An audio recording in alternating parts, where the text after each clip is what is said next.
We put up a poll there last night, or this morning, I should say, asking what should we talk about first? Should we talk about the no comment?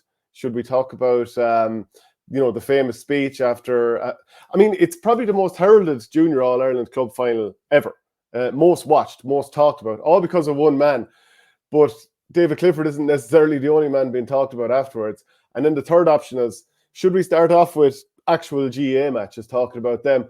But no, everyone wants to talk about the no comment. And we'll put up the little clip here. So it was Cork played Limerick yesterday. We know there's all this talk, like, without naming names, everyone knows there's something going on with Limerick in terms of like players and stuff like that. But you asked the question after the Cork-Limerick game yesterday to John Kiely, and here it is.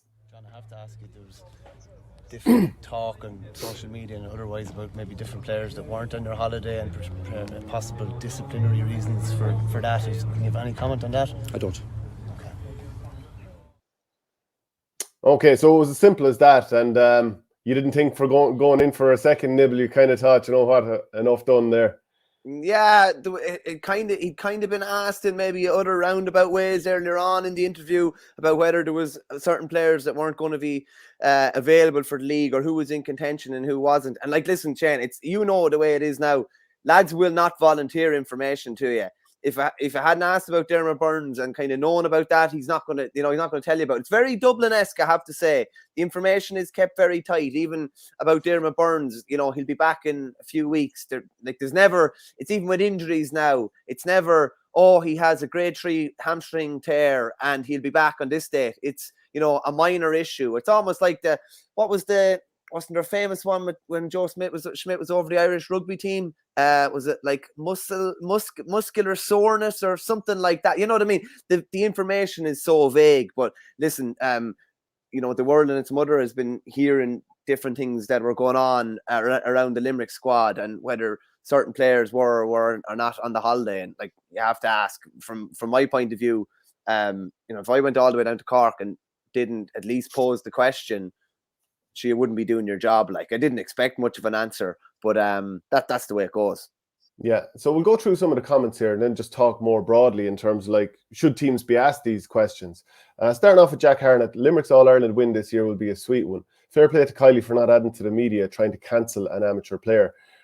Well, we haven't dropped any, and we don't know for sure what the story is within any panels, but we haven't dropped any players from any panels. So when a player gets dropped off a panel, is that not the team cancelling the player? I don't know. So get your comments in. Adrian McGrath felt that Jack had made a silly comment there. Cassius King said, fair play yesterday, Michael. You were asking a brave question, which a lot of people would have liked to have known. River Power cancelled. Limerick squad and fans can't take any question, never mind criticism of their operation. Siege mentality. It's why the players think they can do anything. It doesn't have to be this way. Great question. Proper journalism. So there's a few, like, cancel us all you want, River. We're still 3 in a row champions. You know, so there's plenty of other comments coming in as well. We probably won't read them all out.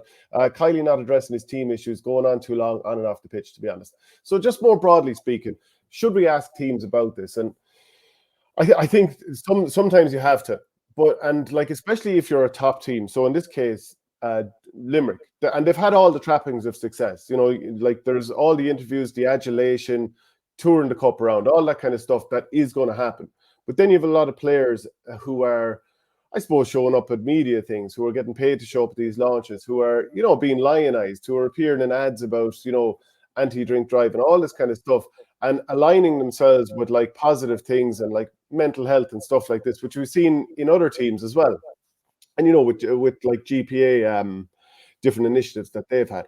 And you can't just expect that you will be attached only to the positive things, and that limelight will only ever be used, and spotlight will only ever be used positively.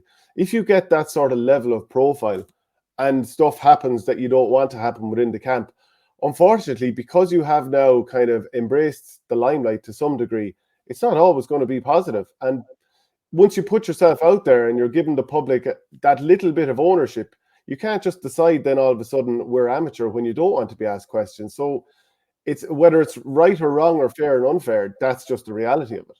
Yeah, Shane, the word that always comes to me would be balance. So you like, as a journalist, you're supposed to be balanced, or even a commentator, you're supposed to be balanced. You can be hard hitting or whatever, but you have to be kind of fair. So if something, good is going on, you'll report that. If something bad or negative is going on, you have to report that in the same light and try to be balanced about it. But you can't just it's not, it's not like public relations or something where you're just trying to put a good spin on everything or anything like that. That's not the kind of way of the world. And listen, there was probably reasons why John Kiely couldn't comment or wasn't going to comment any further on it, and would probably been glad not to comment at all. But listen, it's been the talk of the town for the last couple of weeks, so it kind of had to be addressed. And whether or not the player in question will be seen in a Limerick jersey or not this year probably remains to be seen. But as you say, well, it's like I don't know if you mentioned it there. It's like the Dubs and how great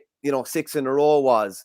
But when they were, and listen, that's not to say that other teams weren't at it, because Monaghan were another team that were caught out as well. But when the Dubs were training collectively during COVID, they are seen as role models within society or whatever. So if role models within society are breaking the rules, and I'm not saying the rules were right at the time or anything like that, but there's a different expectation on you, I suppose, when you're in the public limelight like that. And I think from a sporting point of view as well, people would just want to know what players are available to Limerick for the coming year, or what players we're going to be watching, or what players we're not going to be watching. So listen, it's not the last time it's going to be talked about. I'm sure it's going to play out as the season goes on, I'd imagine too.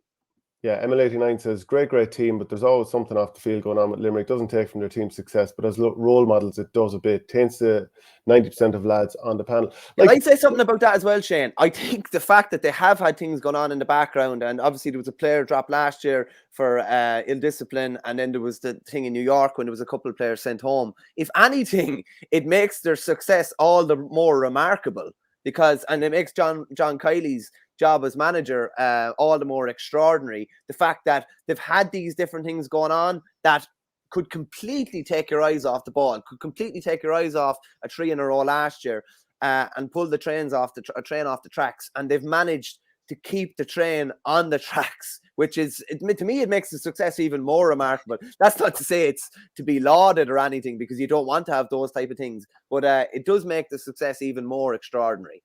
Yeah, John Collins says, it's fair to ask the question. Ethically, Mick has to ask the question, but equally, John Kiely has the right to say, I don't have anything to say, or I don't want to say anything, due process, etc. Totally, yeah, 100%. Yeah.